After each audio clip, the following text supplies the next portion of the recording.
Hello everyone. Last lecture में हमने बात करी थी पीएच स्केल के बारे में, साथ ही साथ उसकी पीएच की इम्पोर्टेंस हमारी डेली लाइफ में, कैसे पीएच का रोल हमारी डेली लाइफ में कैसे इफेक्ट होता है, क्या उसके इफेक्ट्स होंगे, कैसे हम उसको क्यूर करेंगे, न्यूट्रलाइज करेंगे। ओके, इस लेक्चर में हम बात करेंगे एसिड्स की कुछ प्रॉपर्टीज, उसकी कुछ केमिकल रिएक्शंस। ठीक है, तो एसिड की प्रॉपर्टीज केमिकल रिएक्शन से पहले एक हम टर्म पढ़ते हैं, कंसंट्रेशन ऑफ एसिड। तो कंसंट्रेशन में हमारे पास दो टर्म आती है जनरली। आप लेबोरेटरी में जाओगे तो वहाँ पे कुछ बोतल्स के ऊपर दो टाइप के वहाँ पे मार्क्स होंगे। सपोज एक बोतल के ऊपर यहाँ पे आपको रिटर्न मिलेगा क्या, CONC और जो भी एसिड होगा रेस्पेक्टिव। वहीं एक रेस्पेक्टिव बोतल पे आपको लिखा मिलेगा क्या, DIL dot acid. It means इसका ये जो एब्रीविएशन यूज होगा किसके लिए, कंसंट्रेटेड CONC। ठीक है, और ये यूज होगा किसके लिए, डाइल्यूट। ठीक है, इट मीन्स जो एसिड होंगे हमारे वो दो टाइप के हम यहाँ पे डिफाइन कर रहे हैं वहाँ पे, एक कंसंट्रेटेड एक डाइल्यूट।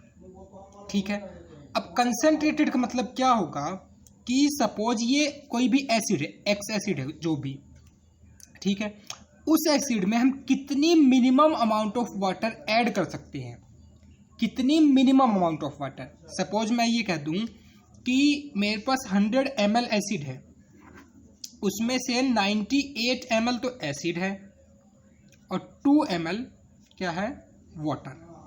तो ये एक मिनिमम अमाउंट ऐड कर सकते हैं इसको वाटर की, तो वो क्या कहलाएगा, कंसंट्रेटेड। ठीक है, तो इसको हम कहेंगे कंसंट्रेटेड। और वहीं पे डाइल्यूट की बात करें तो उसमें हम कहेंगे कितना ज़्यादा से ज़्यादा हम पानी ऐड कर सकते हैं उस एसिड में कि उसके अंदर वो क्या हो, एसिड की प्रॉपर्टी बनी रहे। तो हम उसके अंदर जितना मैक्सिमम अमाउंट ऐड कर सकते। सपोज इस केस में 100 ml एसिड है तो उसके अंदर क्या है कि 5 ml एसिड और 95 ml क्या है, वाटर। ठीक है, तो ये इस टाइप का जो मिक्सचर होगा उसको हम डाइल्यूट कहेंगे और जो इस टाइप का होगा उसको हम कंसंट्रेटेड कहेंगे। क्लियर है? तो डाइल्यूट है, ठीक है। अब ये क्या है, डाइल्यूट, ये है कंसंट्रेटेड। इट मीन्स कंसंट्रेटेड में एसिड की अमाउंट ज़्यादा है तो हम कंसंट्रेटेड से डाइल्यूट बना सकते हैं। तो लेबोरेटरी में अगर कभी कंसंट्रेटेड से डाइल्यूट एसिड बनाना है, इट मीन्स वाटर ऐड करना होगा एसिड में। तो इस चीज के लिए एक हमेशा प्रिकॉशन ध्यान रखनी है, सावधानी हमेशा आपको रखनी है क्या, कि कभी भी एक हमारे पास दो केस होगा क्या, कहने को तो तुम्हें एक ही बात लगेगी बस साइंटिफिकली ये क्या होगा, सेम बात नहीं होती। कि इस कंटेनर में क्या है, एसिड, और इसमें हमें वाटर ऐड करना है, और वहीं दूसरे कंटेनर में क्या है, इसमें वाटर और इसमें एसिड ऐड करना है। भाई देखने में तो क्या लगेगा दोनों, कि दोनों में वाटर प्लस एसिड ही तो मिक्स हो रहा है, कैसे मिला दो। बट एक्चुअली में हमें यहाँ पे ध्यान रखना पड़ेगा क्या, कि जनरली जो होगा यहाँ पे डाइल्यूट बनाने के लिए जो कंसंट्रेटेड एसिड है वो वाटर के अंदर हमें ग्रेजुअली ऐड करना होगा। ये देखो यहाँ पे वाटर की जो अमाउंट होगी इसमें हमें एसिड को ग्रेजुअली इसमें धीरे धीरे ऐड करना होगा। ठीक है, अब देखो वाटर यहाँ पे एक्स्ट्रा अमाउंट में है, और जब एसिड लार्ज अमाउंट में तुम वाटर ऐड करोगे तो यहाँ पे जो एनर्जी रिलीज होगी ना, एनर्जी रिलीज इन हाई अमाउंट, तो वो एनर्जी रिलीज जो हाई अमाउंट होगी वो डेंजरस हो जाएगी इन केस ऑफ अगर एसिड में वाटर ऐड करोगे तो इसलिए हमेशा याद रखना है क्या, वाटर में ऑलवेज एसिड ऐड करना है। In water always add acid gradually. Clear? तो ये प्रिकॉशन हमेशा लेबोरेटरी में याद रखनी है, ध्यान रखना है इसको। ठीक है, अब हम बात करते हैं प्रॉपर्टीज ऑफ एसिड की।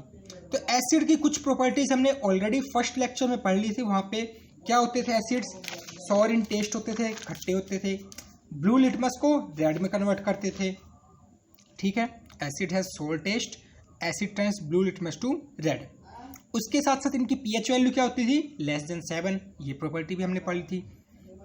फोर्थ प्रॉपर्टी होगी जो एसिडिक सॉल्यूशन जो है वो इलेक्ट्रिसिटी को कंडक्ट करेंगे।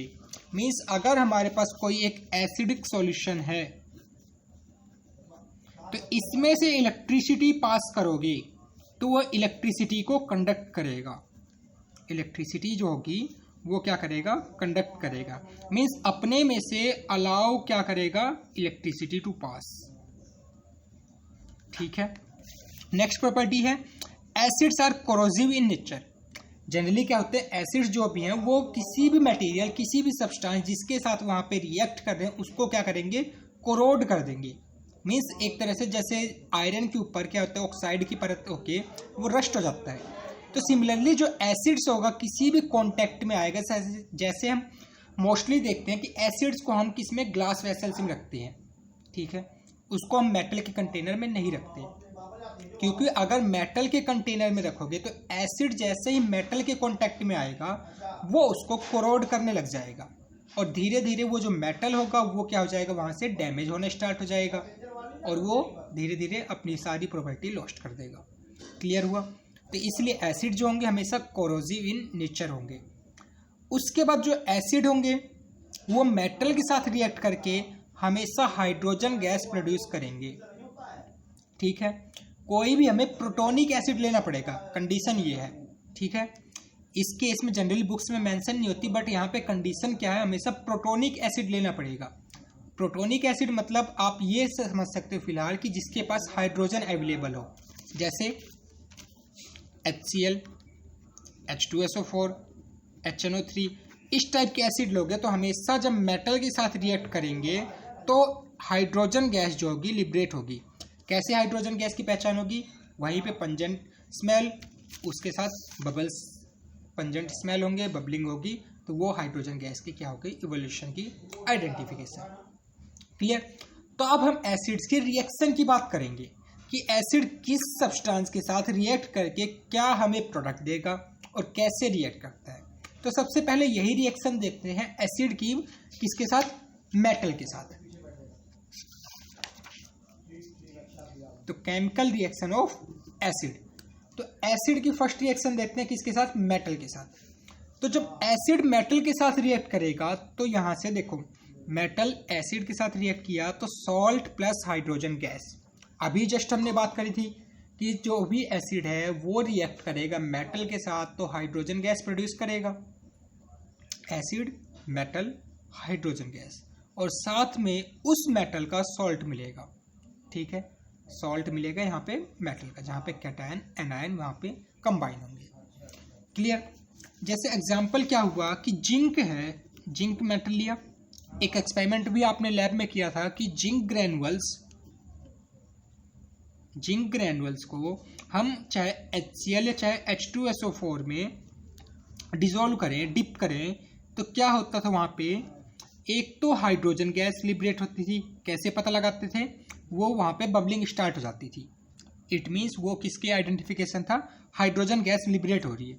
और साथ ही साथ वहाँ पे जो सॉल्यूशन कन्वर्ट हो जाता था ZnSO4 में। ठीक है, अब इसको एक दूसरे मेथड से याद रख सकते हो, क्या, डिस्प्लेसमेंट रिएक्शन पढ़ा था हमने फर्स्ट चैप्टर में, डिस्प्लेसमेंट रिएक्शन। वहाँ पे क्या होता था, एक more reactive metal less reactive substance को वहाँ पे डिस्प्लेस कर सकता था। तो यहाँ पे जिंक की रिएक्टिविटी ज़्यादा है, वो यहाँ पे हाइड्रोजन को क्या करेगा, रिप्लेस करेगा। ठीक है, हाँ,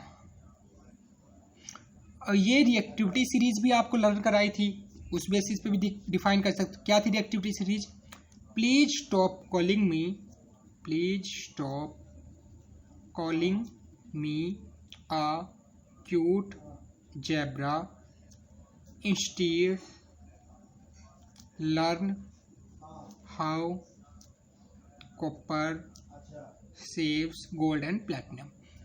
Please, that is stands for potassium, denoted by K. Stop refers for sodium, that is denoted by Na. That is for calcium, magnesium, aluminium, carbon, zinc, instead iron, that is Fe, and that is instead learn, that is lead, Pb, how hydrogen, copper, saves Ag। ठीक है, तो इसमें reactivity series में ये जो top थे वो इनकी रिएक्टिविटी हाई थी और जैसे जैसे डाउन जा रही थी रिएक्टिविटी डिक्रीज हो रही थी। तो यहाँ पे जिंक अप्लाई करता है और यहाँ पे हाइड्रोजन। इट मीन्स जिंक की यहाँ पे रिएक्टिविटी क्या है, ज़्यादा है और हाइड्रोजन की कम है। तो जिंक ईजिली यहाँ पे डिस्प्लेस कर सकता है हाइड्रोजन को और अपना सल्फेट यहाँ पे बनाएगा। ये जो सल्फेट है ये क्या है, सॉल्ट है यहाँ पे। क्लियर हुआ? तो मेटल जब भी कोई भी किसके साथ, एसिड के साथ रिएक्ट करेगा तो हाइड्रोजन गैस और मेटल का सॉल्ट प्रोड्यूस करेगा। क्लियर? अब ये जो हाइड्रोजन गैस होगी इसको कंफर्म कैसे कर सकते हो, जैसे ही कैंडल पास में लेके आओगे, जो हाइड्रोजन गैस इवॉल्व हो रही होगी तो कैंडल पास में लेके आओगे, बर्निंग कैंडल, तो वो जो बर्निंग ऑफ कैंडल वो पॉप साउंड के साथ बर्न होना स्टार्ट हो जाएगी। क्या हो जाएगा, पॉप साउंड यहाँ पे स्टार्ट हो जाएगी। तो इससे हमें और कंफर्म हो जाएगी कि हाइड्रोजन गैस ही इवॉल्व हो रही है। क्लियर है? एक एग्जांपल और देख सकते हो, जैसे मैग्नीशियम मेटल। तो अकॉर्डिंग टू रिएक्टिविटी सीरीज देखो मैग्नीशियम कहाँ पे है, ये रहा, ये hydrogen, it means easily displace कर सकता है। तो magnesium plus H2SO4 H2 plus magnesium sulphate, तो ये हो गया एसिड मेटल के साथ रिएक्ट करेगा तो क्या प्रोड्यूस करेगा। क्लियर है? अब हम नेक्स्ट रिएक्शन देखते हैं। एसिड जब मेटल कार्बोनेट या मेटल हाइड्रोजन कार्बोनेट के साथ रिएक्ट करेगा तो क्या प्रोडक्ट देगा, किसके साथ, मेटल कार्बोनेट या मेटल हाइड्रोजन कार्बोनेट। ठीक है, दोनों ही केस में प्रोडक्ट ऑलमोस्ट सेम मिलेंगे, साइड प्रोडक्ट। जो उसका सॉल्ट होगा बस वो डिफरेंट हो जाएगा क्योंकि यहाँ पे हाइड्रोजन कार्बोनेट है, यहाँ पे कार्बोनेट है। तो देखो जब मेटल कार्बोनेट एसिड के साथ रिएक्ट करेगा, salt, carbon dioxide plus water, क्या, carbon dioxide plus water. Hydrogen carbonate के केस में भी वही, salt plus carbon dioxide plus water. ठीक है, एग्जाम्पल देखते हैं, जैसे Na2CO3 कार्बोनेट है, सोडियम कार्बोनेट, हाइड्रोक्लोरिक एसिड के साथ रिएक्ट कर रहा है और यहाँ से देखो इसकी एक प्रॉपर्टी याद रख लो, कभी भी Na2CO3 कार्बोनेट, ठीक है, कोई भी कार्बोनेट हो, कैल्शियम कार्बोनेट, सोडियम कार्बोनेट और कोई भी हाइड्रोजन कार्बोनेट हो, like sodium hydrogen carbonate NaHCO3। ठीक है, तो जब भी ये यहाँ पे रिएक्ट करेंगे कार्बोनेट तो हमेशा यहाँ से इवोल्यूशन ऑफ कार्बन डाइऑक्साइड होगी। ये चीज़ आपको याद रखना है। ठीक है, जहाँ भी CO3 दिख जाए सबसे पहले CO2 को वहाँ पे रिलीज करा दो। ठीक है, तो अभी रिएक्शन देखते हैं कैसी हुई होगी। देखो Na2CO3 प्लस HCl, तो यहाँ से CO2 गैस रिलीज हुई, सबसे पहले CO2 गैस रिलीज हो गई। तो यहाँ से क्या बचा देखो एक बार, Na, इसको मैं ट्वाइस लिख देता हूँ, Na2 बचा और यहाँ से एक ऑक्सीजन बची। क्लियर? यहाँ से 2H और Cl, 2H और Cl। क्लियर? तो 2 हाइड्रोजन और एक ऑक्सीजन, तो यहाँ से क्या बन गया, 2 हाइड्रोजन 1 ऑक्सीजन H2O। अब 2 क्लोरीन और 2 सोडियम, क्या बनाने के, सोडियम क्लोराइड NaCl। तो ये कंप्लीट रिएक्शन होगी। तो इस तरह से इजीली रिएक्शन लिख सकते हो, with the help of reactant product identify कर सकते हो। सबसे मेन बात याद रखनी है कि CO3 जब भी होगा वहाँ पे CO2 को रिलीज करा दो, CO2 रिलीज होगी साथ में वाटर रिलीज हो गया, तो बचा क्या, सॉल्ट NaCl। क्लियर? जैसे दूसरी रिएक्शन देखते, NaHCO3 प्लस HCl।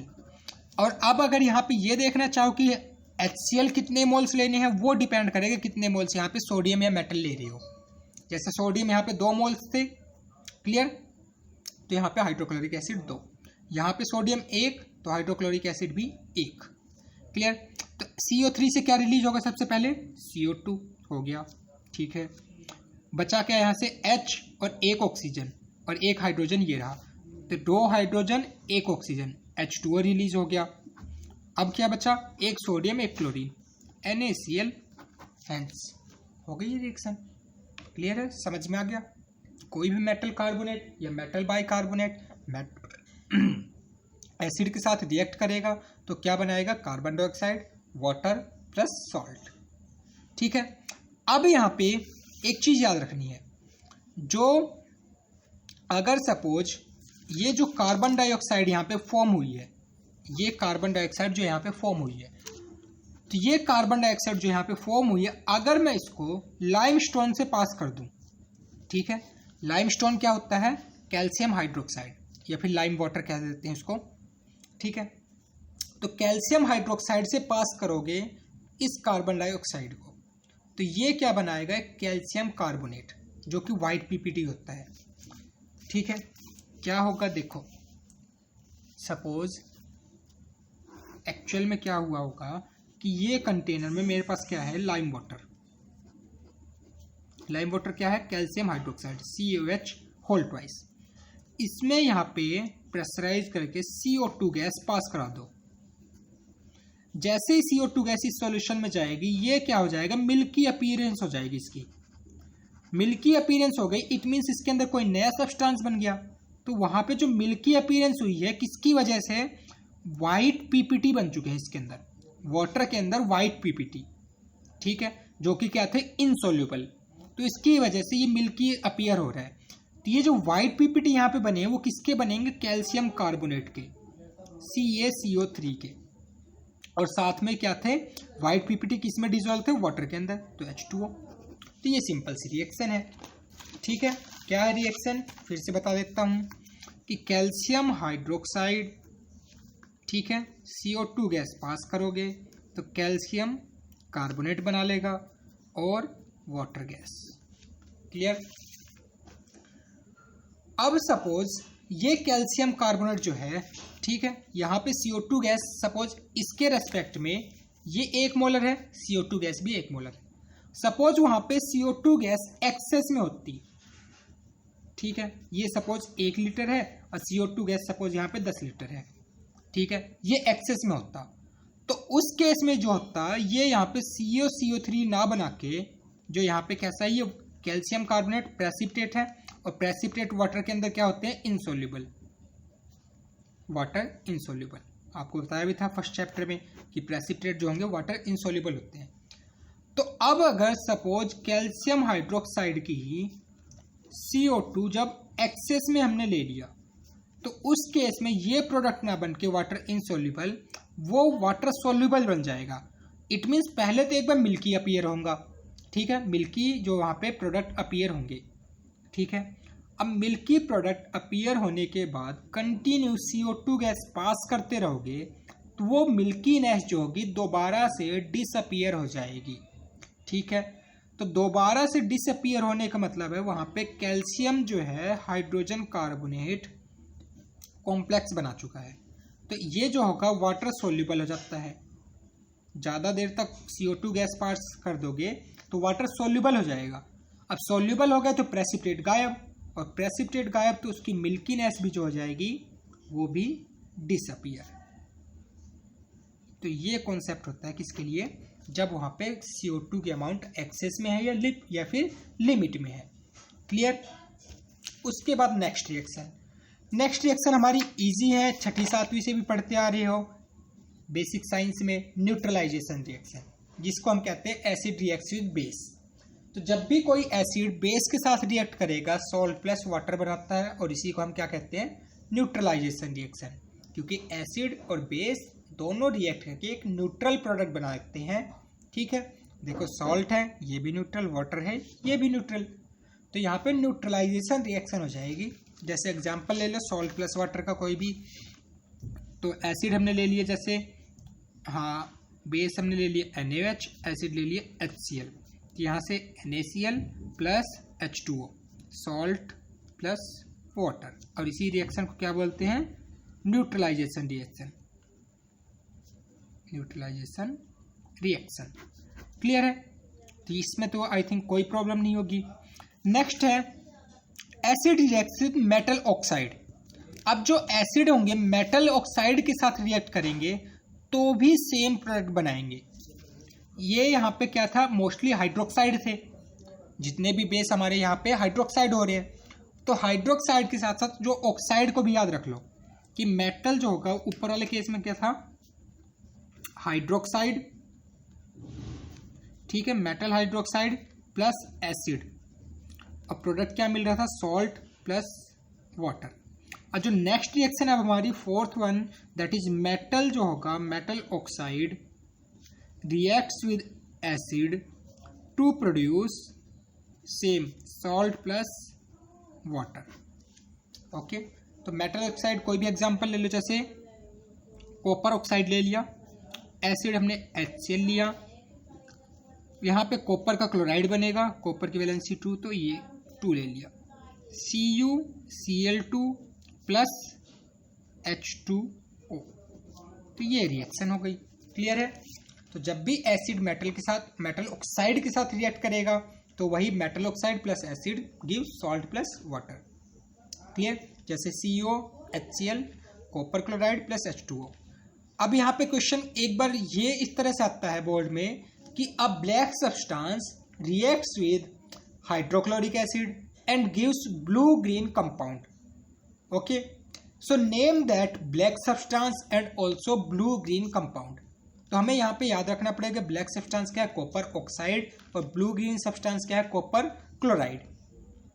ठीक है, उसके बाद जो हमने प्रॉपर्टी पढ़ी थी कि एसिड जो होंगे कोरोसिव इन नेचर होते हैं। ठीक है, तो ये भी एक इसकी केमिकल प्रॉपर्टी ही है कि जो मिनरल एसिड होंगे वो यहाँ पे स्किन के कांटेक्ट में आते हैं या क्लॉथ्स के कांटेक्ट में आते हैं, बर्निंग कॉज स्टार्ट होता है। ठीक है, बर्निंग कॉज वहाँ पे स्टार्ट करते हैं, या फिर इरिटेशन एक तरह से स्किन के ऊपर। ठीक है, जैसे कंसनट्रेटेड H2SO4 या HNO3 जो होगा बॉडी स्किन के ऊपर अगर कांटेक्ट में आ जाता है तो वो बर्निंग कॉज करते हैं। ठीक, इसके साथ साथ जो एसिड होंगे वो ऑलरेडी मैंने डिस्कस कर लिया था कि मेटल कंटेनर में कभी भी नहीं रखेंगे, क्योंकि धीरे धीरे ग्रेजुअली वो उसको कोरोड करना स्टार्ट कर देंगे और वहाँ पे जो मेटल की अमाउंट होगी वो धीरे धीरे डिस्ट्रॉय होना स्टार्ट हो जाएगी। इसके साथ साथ जो स्ट्रॉन्ग बेस होते हैं वो भी कोरोसिव इन नेचर होते हैं। कुछ हमारे स्ट्रॉन्ग बेस होते हैं जो मोर रिएक्टिव मेटल है, उनके जो बेस होंगे, उनके हाइड्रोक्साइड जो होंगे वो वहाँ पे क्या होते हैं, वो भी कोरोसिव होते हैं। तो ये थी प्रॉपर्टी ऑफ एसिड, सिंपल सी है। एक बार दोबारा रिवाइज कर लेते हैं। फर्स्ट रिएक्शन क्या थी? फर्स्ट रिएक्शन थी एसिड को किसके साथ रिएक्ट करना है, यहाँ पे हाइड्रोजन गैस प्रोड्यूस होती थी किसी भी मेटल के साथ, जैसे जिंक प्लस HCl, यहाँ से ZnCl2 प्लस H2 गैस। ठीक है, मेटल के साथ H2 गैस मेन यहाँ पे रिलीज होती थी। सेकेंड रिएक्शन क्या थी? कोई भी एसिड किसके साथ रिएक्ट करेगा, यहाँ पे सपोज किस मेटल कार्बोनेट कह देते हैं, मेटल कार्बोनेट या metal hydrogen carbonate, hydrogen carbonate. तो यहाँ पे प्रोडक्ट क्या मिल रहा था, जो भी मेटल है, ठीक है, ये मेटल हो गया, साथ में CO2 उसका सॉल्ट बनेगा प्लस CO2 प्लस H2O। ठीक है, थर्ड रिएक्शन क्या थी, ये भी एसिड बेस के साथ, एसिड प्लस बेस, सबसे सिंपल रिएक्शन ये, salt plus water. Fourth reaction में हमने पढ़ी acid plus metal oxide that also produce salt plus water. Clear? अब इसी मेटल ऑक्साइड है तो मेटल हाइड्रोक्साइड भी ऐड कर सकते हो। अब प्रोडक्ट वही सॉल्ट प्लस वाटर, किसके साथ? एसिड के साथ। उसके साथ एक प्रॉपर्टी हमने पढ़ी कोरोजन, कि एसिड्स क्या होते हैं, acids are corrosive in nature. तो ये ओवरऑल हमने पढ़ा एसिड्स की प्रॉपर्टी में। अब नेक्स्ट वीडियो में हम पढ़ेंगे बेस के बारे में, बेस की क्या फिजिकल अपीयरेंस है, क्या स्ट्रॉन्ग बेस होते हैं, वीक बेस कौन से होते हैं, और उनके सोर्स क्या होते हैं ऑब्टेन करने के, एज वेल एज उनकी केमिकल प्रॉपर्टीज क्या होती है कि अदर सब्सटेंस के साथ रिएक्ट करेंगे तो वहाँ पे जो प्रोडक्ट होगा वो क्या ऑब्टेन होगा, और फिर हम एसिड और बेस की कुछ कैरेक्टरिस्टिक्स को कंपेयर करेंगे, कैसे डिस्टिंग्विश करेंगे, इस चीज़ के बारे में भी यहाँ पे डिस्कस करना होगा। ओके, तो जो चैप्टर है इसमें एसिड्स की हमने बात कर लिए है, उसके बाद नेक्स्ट है बेस, और उसके बाद सॉल्ट्स की बात करनी है, और हमने इनके identification test that is indicators and जो इसकी स्ट्रेंथ थी एसिड एंड बेस की, वो हमने pH स्केल से ऑलरेडी डिस्कस कर लिया है। क्लियर। सो नेक्स्ट लेक्चर में हम स्टार्ट करते हैं क्या, properties of base and the strength of base. Okay.